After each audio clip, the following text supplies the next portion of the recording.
Hello friends, Suraj Kumar online classes में आपका स्वागत है। आज हम लोग एक नए चैप्टर की शुरुआत करते हैं और उस चैप्टर का नाम है अनुपात एवं समानुपात। इंग्लिश में इसे रेशियो एंड प्रोपोर्शन कहा जाता है। बहुत ही मजेदार टॉपिक है, ठीक है। तो हम लोग इसको समझने का प्रयास करेंगे। इसमें दो टर्म है, एक है अनुपात यानी रेशियो और दूसरा है समानुपात यानी प्रोपोर्शन। तो हम लोग सबसे पहले अनुपात को समझते हैं, उसके बाद हम लोग प्रोपोर्शन यानी समानुपात को समझेंगे, क्योंकि जब हम लोग अनुपात को समझ जाएंगे तो समानुपात अच्छी तरह समझ जाएंगे, ठीक है। तो सबसे पहले हम लोग अनुपात को समझते हैं। देखिए, अब सबसे पहले हम लोग ये समझते हैं कि आखिर ये अनुपात है क्या मतलब होता है, गणित की भाषा में इसका क्या मतलब होता है।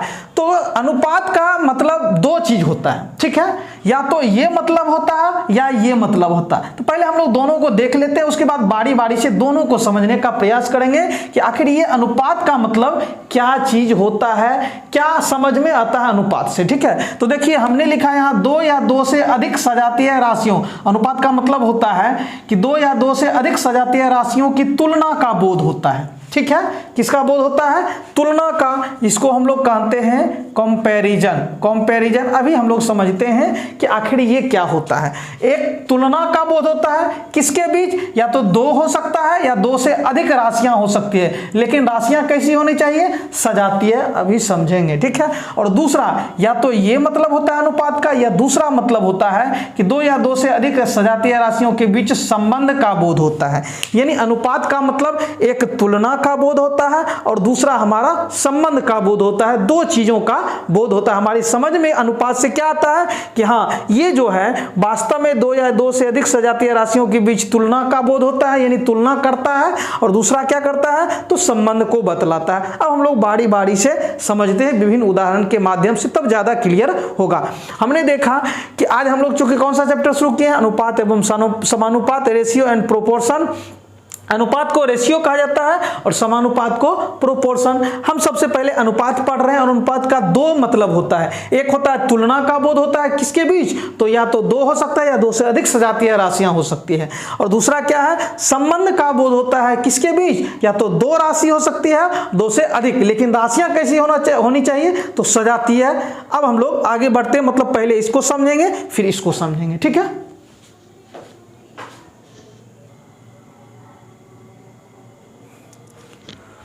तो हम लोगों ने अभी पीछे देखा कि अनुपात का दो मतलब होता है। एक होता है दो या दो से अधिक सजातीय राशियों के बीच तुलना का बोध होता है, ठीक है, यानी तुलना होता है। और दूसरा क्या होता है? संबंध। अब सबसे पहला हम लोग ले रहे हैं तुलना। सबसे पहले समझते हैं कि ये तुलना क्या होता है, ठीक है। तुलना जिसको हम लोग कहते हैं कंपैरिजन। चलिए एक सिंपल उदाहरण लेते हैं, मान लेते हैं, ठीक है। उदाहरण मान लीजिए कि राम और श्याम, मान लेते हैं एक राम है और एक श्याम है, ठीक है। राम और श्याम नाम का दो आदमी है, समझ रहे हैं ना। एक राम है और एक श्याम है। मान लेते हैं कि राम जो है 10,000 रुपया प्रति माह कमाता है, यानी एक महीने में कितना कमाता है? 10,000 रुपया कमाता है। और दूसरा श्याम मान लेते हैं 5,000 रुपया प्रति माह कमाता है। मतलब ये राम, यानी दो आदमी लिए, एक राम और एक श्याम। राम जो है 10,000 रुपया प्रति महीना कमाता है और श्याम जो है 5,000 रुपया प्रति महीना कमाता है, ठीक है। समझिए। अब हम चाहते हैं कि इस दोनों के बीच तुलना करें। तुलना का मतलब होता है कौन ज्यादा या कौन कम कमा रहा है, ठीक है। ये दोनों के बीच करें मतलब इसी दोनों में होगा कि कौन ज्यादा कमा रहा है, कौन कम कमा रहा है, ठीक है। एक ये होता है, एक क्या होता है कि कौन ज्यादा और कौन कम कमा रहा है, ठीक है। यानी दोनों के बीच अंतर से पता चलेगा। अंतर मतलब होता है घटा करके। 10 में से 5,000 घटाते हैं तो 5,000 रुपया, यानी एक जो है, यानी ये अंतर के द्वारा हम तुलना किए, ठीक है। किसके द्वारा तुलना किए? अंतर के द्वारा, कि हाँ राम जो है क्या 5,000 रुपया ज्यादा कमा रहा है, किससे? श्याम से। अंतर के द्वारा पता चला, ठीक है। राम जो है 5,000 ज्यादा कमा रहा है। देखिए, ये 10,000 कमा रहा है, ये 5,000, यानी ये 5,000 किससे ज्यादा कमा रहा है? तो श्याम से ज्यादा कमा रहा है, ठीक है। और उल्टा चलेंगे तो क्या होगा? श्याम जो है राम से कितना? 5,000 रुपया कम कमा रहा है। तो यही हुआ तुलना, कंपैरिजन हुआ। एक ये हुआ, क्या हुआ? अंतर के द्वारा हमने क्या किया? तुलना किया, ठीक है। अंतर के द्वारा तुलना किया। अब देखिए दूसरा आप क्या कर सकते हैं, दूसरा ये कर सकते हैं, देखिए राम 10,000 कमा रहा है और श्याम कितना कमा रहा है 5,000। तो आप थोड़ा सा दिमाग लगाइए तो आपको पता चलेगा कि ये राम जो है किसका, श्याम का 2 गुना कमा रहा है। कितना, देखिए ये राम जो है 10,000 कमा रहा है, इसका 2 गुना कमा रहा है, श्याम का 2 गुना। ठीक है, यानी कितना गुना, 2 गुना। कैसे पता चला, तो जब हम राम के यानी 10,000 में कितना से भाग देते हैं, 5,000 में, तो ये 2 बार में कटता, तो यही हमको बताता है कि ये जो है इसका कितना गुना है, 2 गुना।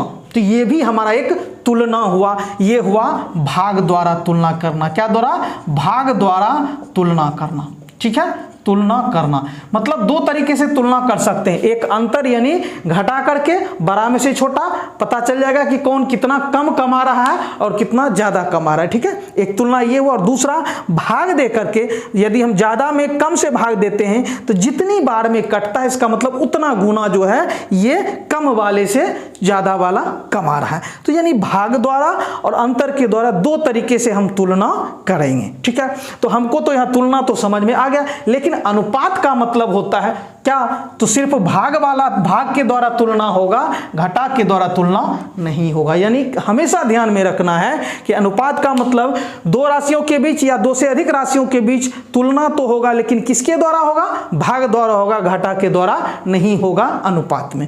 क्लियर है, ये तो हमारा समझ में आ गया कि हाँ तुलना का बोध होता है अनुपात से। लेकिन अब ये दे रखा है, हमने 2 राशि के बीच किए हैं। देखिए एक राम था और एक 2 व्यक्ति के बीच तुलना किए हैं। ठीक है, अब ये सजातीय राशि क्या होता है, देखिए सजातीय राशि का मतलब हुआ कि जिसका 2 के बीच यदि हम तुलना कर रहे हैं तो दोनों का मात्रक सेम होना चाहिए, यूनिट सेम होना चाहिए। कैसे, सो देखिए, अब देखिए इसका मात्रक रुपया था, इसका भी मात्रक रुपया था, इसलिए हमने क्या कर दिया, दोनों की तुलना कर दिया। लेकिन यदि मान लीजिए इसी में आपको रहता क्या, मान लीजिए यहां हमारा श्याम था, हम मान लेते हैं कि इसको 10,000 रुपया, ये 10,000 पैसे प्रति माह लिख दिए और इसको हम रहने दिए 5,000 रुपया प्रति माह, और अब हम तुलना करने जा रहे हैं तो ये हमारा क्या होगा, गलत होगा। क्यों, क्योंकि ये पैसा है और ये रुपया है, तो ये कभी तुलना नहीं हो सकता है। ठीक है, इसलिए हमने लिखिए कि सजातीय राशि मतलब राशि जो होना चाहिए एक जैसा होना चाहिए, मात्रक सेम होना चाहिए, तभी तुलना कर सकते हैं, नहीं तो नहीं। रुपया पैसा में तुलना नहीं करेंगे। हाँ, रुपया में तुलना करेंगे, पैसा में तुलना करेंगे। ठीक है, किलो में तुलना करेंगे, ऐसा नहीं कि किलो को ग्राम से तुलना करना शुरू कर दिए, ऐसा गलत है। ठीक है, एक बड़ा है एक छोटा, तो कैसे आप तुलना कर दिए, दोनों का मात्रक अलग अलग है। हाँ, ये कर सकते हैं कि 10,000 पैसा को हम लोग रुपया में बदल सकते हैं। क्या, तो ये देखिए 10,000 रुपया को आप बदलेगा तो कितना रुपया हो जाएगा, 100 रुपया। अब आप जब ये रुपया में आ गया, अब आप तुलना कीजिए। तो इसीलिए हमने लिखा है कि 2 या 2 से अधिक सजातीय राशियों की तुलना का बोध होता है। ठीक है, और तुलना में भी कैसा तुलना, तो भाग वाला तुलना, घटा वाला तुलना नहीं। क्लियर है, समझ में आ गया। तो कहने का मतलब हुआ कि अनुपात का मतलब होता है कि जब हम 2 या 2 से अधिक सजातीय राशियों के बीच तुलना कर रहे हैं, किसके माध्यम से, भाग के माध्यम से, तो यही तुलना हमारा गणित की भाषा में क्या कहलाता है, तो अनुपात कहलाता है। क्लियर है, ये तो 2 के लिए था। अब मान लीजिए आप कहिएगा कि 3 के लिए हम कैसे करेंगे, सो देखते हैं। देखिए मान लीजिए 3 आदमी हैं, एक राम है और एक श्याम है और एक मोहन है। ठीक है, एक राम है, एक श्याम है, मोहन। मान लीजिए राम आपका 15,000 रुपया प्रति महीना कमा रहा है। ठीक है, और श्याम जो है आपका 10,000 रुपया प्रति महीना कमा रहा है, प्रति माह कमा रहा है। ठीक है, और ये मान लेते हैं कि 1,000 रुपया प्रति माह कमा रहा है। ठीक है, तो ये 3 आदमी हो गया। अब देखिए आपका रुपया है, तीनों सजातीय राशि है, तो तुलना किया जा सकता है। अगर एक भी पैसा में आया तो तुलना नहीं हो सकता है। ठीक है, अब देखिए चूंकि हम भाग के माध्यम से तुलना करेंगे, अनुपात का मतलब ही होता है भाग का। ठीक है, तो देखिए आप देख रहे हैं कि हम राम को लेंगे और श्याम को लेंगे, ठीक है, और मोहन को लेंगे। ठीक है, राम को लेंगे, श्याम को लेंगे, मोहन को लेंगे। तो आप क्या देख रहे हैं कि 1,000 का कितना गुना है, 10 गुना है। कौन, 1,000 का 10 गुना कौन है, श्याम। ठीक है, यानी श्याम जो है किसका 1000 का 10 गुना, मतलब मोहन से 10 गुना कौन है, श्याम है।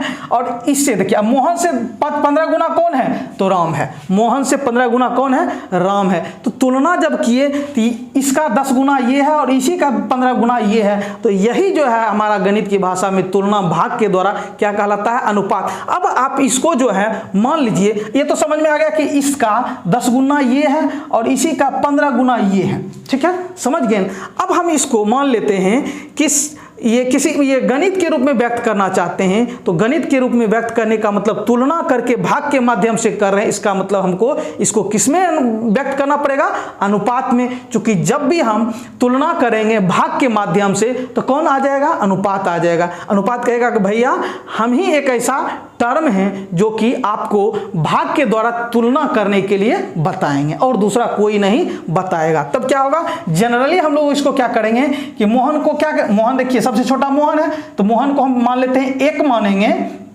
तो इसका कितना गुना श्याम है, 10 गुना, तो हम इसको 1 मानेंगे, तो श्याम जो है क्या है, इसी का 10 गुना है, मतलब 1 गुना 10 10 हो गया। अब देखिए राम क्या है, तो 15 गुना है किसका, तो मोहन का, तो इसी का 15 गुना कौन हो गया, मोहन। तो यही हमारा क्या हो गया, अब ये क्या बन गया, तुलना कर दिए, अब ये हमारा क्या बना लेगा, अनुपात बना लेगा। अनुपात का चिन्ह ये होता है, ये हमारा क्या हो गया, अनुपात। इसको हम लोग अंग्रेजी में कहते हैं इज टू, क्या कहते हैं, इज टू, जिसको हम लोग अनुपात, क्योंकि ये जो है तभी आएगा जब हम 2 या 2 से अधिक सजातीय राशियों के बीच किसके माध्यम से, भाग के माध्यम से तुलना करेंगे तब। अब देखिए ना, 1000 से 10,000 में भाग दीजिए तो आप कितनी बार में कटेगा, 10 बार में कटेगा, ठीक है। और 15,000 में जब आप किससे, 15,000 में 1000 से भाग दीजिएगा, कितनी बार में कटेगा, तो 15 बार में कटेगा। तो बात वही हुआ, ठीक है, भाग दे या डायरेक्ट बोले तो बात वही हुआ। तो कहने का मतलब मोहन का 10 गुना सोहन है, श्याम है, मोहन का ही 15 गुना राम है। किससे पता चला, तो भाग के माध्यम से पता चला। और जब हम तीनों को एक साथ तुलना के रूप में लिखना चाहेंगे कि हाँ भैया हमने तुलना किया है, तब कौन आ जाएगा, तो अनुपात आ जाएगा। अनुपात ये बता रहा है कि इसका 10 गुना ये है और इसी का 15 गुना ये है। अनुपात आपको ये बताता है। क्लियर है। तो हमने समझा कि अनुपात का मतलब 2 या 2 से अधिक सजातीय राशियों के बीच, सजातीय राशियां क्या होती है वो समझ गए। जब हम तुलना करेंगे तो उसके जगह कौन आ जाएगा, अनुपात। अनुपात का चिन्ह क्या होता है, ये इज टू इस तरह का चिन्ह होता है जिसको हम लोग कहते हैं अनुपात। समझ गए ना, क्लियर है। एक चीज ये समझ में आ गया कि तुलना का बोध हो सकता है, ठीक है। अब देखिए, जैसे मान लेते हैं कि एक और लेते हैं, मान लीजिए ए और बी 2 आदमी है, या मान लीजिए कि एक लंबाई है और एक चौड़ाई है, ठीक है, समझ रहे हैं ना। अब मान लीजिए ये 3 मीटर है और ये हमारा 1.5 मीटर है। तो जब आप तुलना करते हैं तो आप कह सकते हैं कि इसी का 2 गुना ये है। देखिए ना, 3 में 1.5 से भाग दीजिए, कितनी बार में कटेगा, 2 बार में। मतलब लंबाई और चौड़ाई के बीच जब आप तुलना कर रहे हैं तो क्या चौड़ाई के बीच तुलना कर रहे हैं, तो चौड़ाई को अगर जो हम क्या इसी का 2 गुना ये है, तो अगर हम इसको 1 माने तो इसका 2 गुना कौन हो जाएगा, ये। तो इसी को हम लोग क्या अनुपात के रूप में लिख सकते हैं। मतलब ये अनुपात बतलाता है हाँ इसका 2 गुना ये है, ठीक है। अगर ये 1 मीटर रखेंगे तो ये 2 मीटर, अगर हम ये 2 मीटर रखेंगे तो इसका 2 गुना ये है तो 4 मीटर हो जाएगा। यदि हम इसको 3 रखेंगे तो इसका 2 गुना ये है 6 मीटर हो जाएगा। इसको हम 4 मीटर रखेंगे तो इसका 2 गुना ये है तो 8 मीटर हो जाएगा। समझ गए ना। तो अनुपात का मतलब ये होता है, तुलना का बोध होता है। आगे हम लोग दूसरा इसका जो है उसको समझते हैं। एक और क्या था, संबंध का बोध होता है। किसका बोध होता है, संबंध का।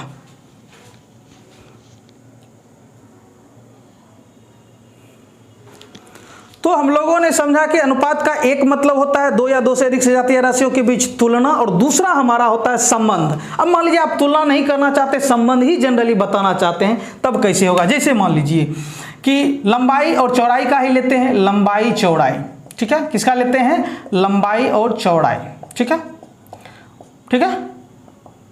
या 2 से ज्यादा ऊंचाई भी ले लेते हैं, ऊंचाई। मान लेते हैं कि किसी कमरे की बात करें, कमरा मतलब रूम की बात करें, उसकी लंबाई मान लेते हैं 12 मीटर है, ठीक है।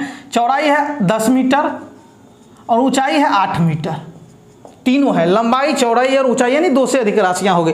अब हम लोग जानते हैं कि जब अनुपात तभी काम करेगा जब आपका सबका मात्रक सेम हो, मीटर मीटर मीटर है तो अनुपात काम करेगा, सजातीय राशियां है, यानी ये सजातीय राशियां है, यानी मात्रक सेम है। 2 से अधिक है, अब 2 के लिए भी ले सकते हैं, कहीं कोई दिक्कत नहीं। अब इसके बीच संबंध बताना चाहते हैं, मान लीजिए हम तुलना नहीं करना चाहते हैं, हम सीधा संबंध बताना चाहते हैं कि भैया हमारे कमरे की लंबाई चौड़ाई और ऊंचाई जो है वो क्रमशः 12, 10 और 8 है। हम इसको एक संबंध के रूप में तीनों को एक साथ लिखना चाहते हैं, तो कैसे लिखेंगे?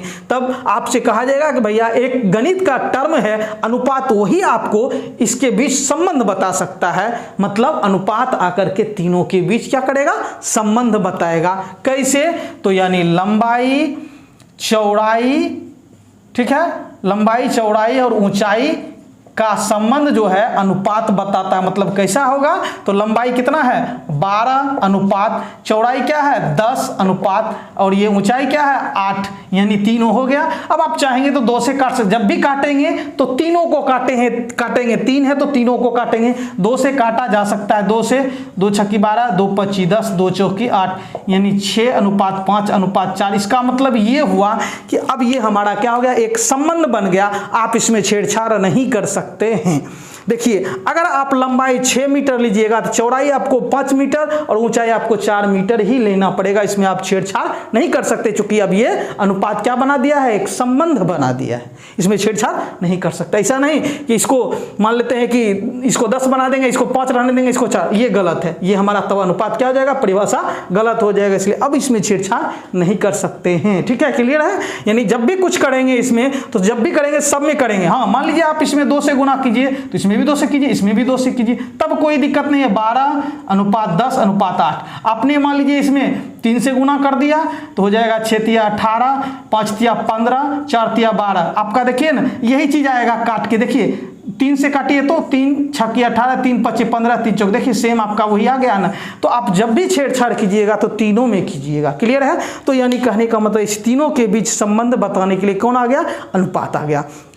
तो दोनों चीजें क्लियर हो गई, या तो अनुपात जो है या तो संबंध बताता है या तुलना करता है। आप सिंपल लीजिए, आप हमारे देश तिरंगा की ही बात करते मान लेते हैं कि आपसे पूछा जाए कि भारत का तिरंगा जो है, हमारी आन शान और बान जो है तिरंगा, उसकी लंबाई और चौड़ाई में क्या संबंध है? तो इसका फिक्स्ड संबंध है क्या? कि 3:2 का संबंध है। 3:2 मतलब 3 अनुपात 2 का, यानी कहने का मतलब ये हमको लंबाई बताता है और ये हमको चौड़ाई बताता है। मतलब यदि आप लंबाई 3 फीट लेते हैं तो आपको चौड़ाई हमेशा 2 फीट ही लेना पड़ेगा, इसमें कहीं कोई बदलाव नहीं कर सकते।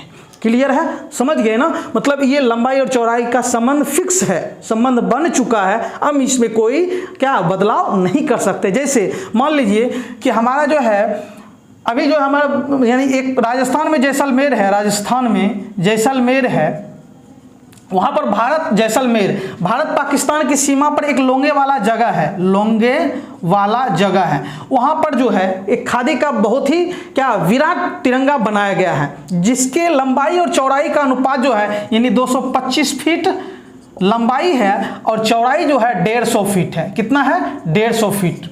ठीक है, लंबाई इसका 225 फीट और चौड़ाई क्या है? 150 फीट। और ये क्या है? लंबाई और चौड़ाई के बीच क्या है संबंध? अब कहिएगा कि सर आपने अभी बताया कि 3:2 का संबंध होना चाहिए, तो फिर ये जो है इतना का कैसे? आप देखिए काट के देखिए इसको, 5 से 5 चौके 20, 2 पच्चे 25, 5 से हमने इसको काटा, 5 से इसको भी काटिए 30 बार में, फिर 5 से 5 9 45, 5 छक्के 30, 3 से फिर काट सकता है, 3 तिया 9, 3 2, देखिए आपका 3:2 का क्या आया? यानी आप कितना भी कुछ कर लीजिए, चाहे इसको जिस रेशियो में बढ़ा दीजिए तो आपको इसी के अनुसार इसको भी बढ़ाना पड़ेगा। क्लियर है? कहने का मतलब हुआ कि जब भी हम कुछ करेंगे तो दोनों में करेंगे, एक में नहीं करेंगे। देखिए आपका कट के उतना ही आया ना, तो कहने का मतलब उसका भी अनुपात क्या है? 3:2 ही है, कहीं कोई इसमें अंतर नहीं है। तो कहने का मतलब अनुपात क्या होता है? 2 चीज होता है, एक तुलना होता है और एक संबंध। दोनों चीज समझ के अब समझते हैं अनुपात के पद, कि अनुपात में कौन कौन से पद होते हैं। अनुपात के पद, अब देखिए अनुपात क्या होता है समझ गए। जैसे मान लीजिए कि m:n है, यानी इसको कहते हैं m अनुपात n, इसको हम लोग लिख सकते हैं m/n। अनुपात का मतलब चूंकि हम लोग देख चुके हैं कि इसमें इससे क्या करता है? भाग देता है। ठीक है, अभी तुरंत देखिए, चूंकि ये अनुपात क्या है, भाग के रूप में तुलना है। अरे भाई जैसे ए की इनकम मान लीजिए 15,000 है, बी की हमारा क्या है 5,000 है, तो इस दोनों के बीच अनुपात का मतलब हम इसमें क्या करेंगे, इससे भाग देंगे, यानी 15,000 बटे 5,000 यानी ए बटा बी, ठीक है, 5 से 3 बार में, तब ना 3 गुना हुआ, 3 गुना हुआ, ठीक है, कितना गुना हुआ, तो यानी ए जो है, ये ए जो है बी का कितना गुना है, 3 गुना। अब उल्टा अगर जो आपसे पूछे तब क्या कीजिएगा, उल्टा आपसे पूछे, जैसे मान लीजिए एक उदाहरण लेते हैं, मान लीजिए ए बी, ए मान लीजिए 10,000 है, ठीक है, और बी आपका 5,000 है, तो इसका 2 गुना ये हो गया, ठीक है, 2 गुना, यानी ए बटा बी का मतलब क्या हुआ, ए में यानी 10,000 में हम 5,000 से भाग देंगे, 5,000 2 बार में, तो यानी ये दुगुना हो गया, ए हो गया दुगुना किसका, बी का, इसका। लेकिन अगर जो उल्टा करेंगे, यानी बी में हम जब ए से भाग देंगे, बी का मतलब 5,000 और बटे ए का मतलब 10,000, 5,000 तो क्या हो जाएगा, यानी कहने का मतलब हुआ कि ये जो है इसका क्या है, आधा है।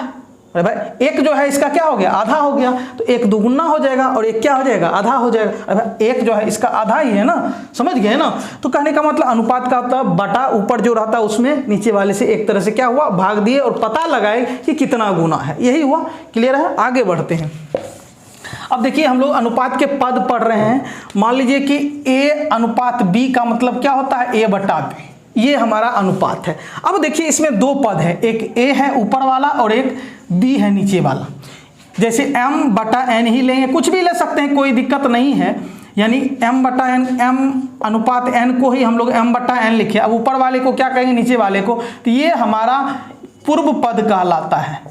पहले वाले पद को, अनुपात के पहले वाले पद को हम लोग क्या कहते हैं, पूर्व पद कहते हैं। इसी को हम लोग पूर्व पद कहिए या फिर प्रथम पद कहिए, अंग्रेजी में इसको कहते हैं एंटीसीडेंट। और ये जो होता है नीचे वाला, इसको कहते हैं अंतिम पद या द्वितीय पद कहते हैं। क्या कहते हैं, द्वितीय पद, जिसको हम लोग कहते हैं कॉन्सिक्वेंट। क्या कहते हैं, कॉन्सिक्वेंट। तो कहने का मतलब आपसे पूछा जाए कि पूर्व पद यानी प्रथम पद किसको कहते हैं, तो कहेंगे कि अनुपात के पहले पद को हम लोग, ऊपर वाले पद को पूर्व पद, प्रथम पद या एंटीसीडेंट कहते हैं।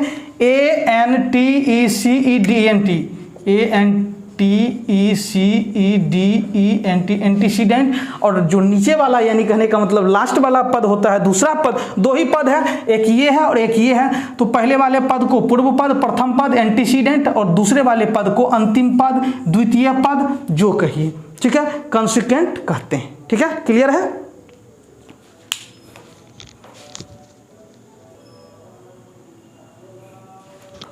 तो हम लोगों ने समझा कि अनुपात के पद क्या होते हैं। जैसे मान लीजिए 2/3 यानी 2 अनुपात 3, इसको क्या लिख सकते हैं, 2 अनुपात 3। अब इसमें 2 जो है हमारा क्या है, पूर्व पद है, एंटीसीडेंट है, एंटीसीडेंट, ठीक है, और 3 हमारा क्या है, तो कॉन्सिक्वेंट है, ठीक है, यानी 2 हमारा एंटीसीडेंट और 3 हमारा कॉन्सिक्वेंट है। मतलब एंटीसीडेंट का मतलब होता है पूर्ववर्ती यानी पहले वाला, और कॉन्सिक्वेंट का मतलब होता है अनुवर्ती या उत्तरवर्ती यानी बाद वाला। क्लियर है, समझ गए ना। तो हम लोगों ने आज के वीडियो में समझा कि आखिर अनुपात का क्या मतलब होता है। 2 मतलब, एक तुलना का बोध और एक संबंध का बोध। फिर हम लोगों ने पढ़ा कि अनुपात के कौन कौन से पद होते हैं। अब हम लोग अगले वीडियो में इससे आगे के चीज़ों को देखेंगे। धन्यवाद।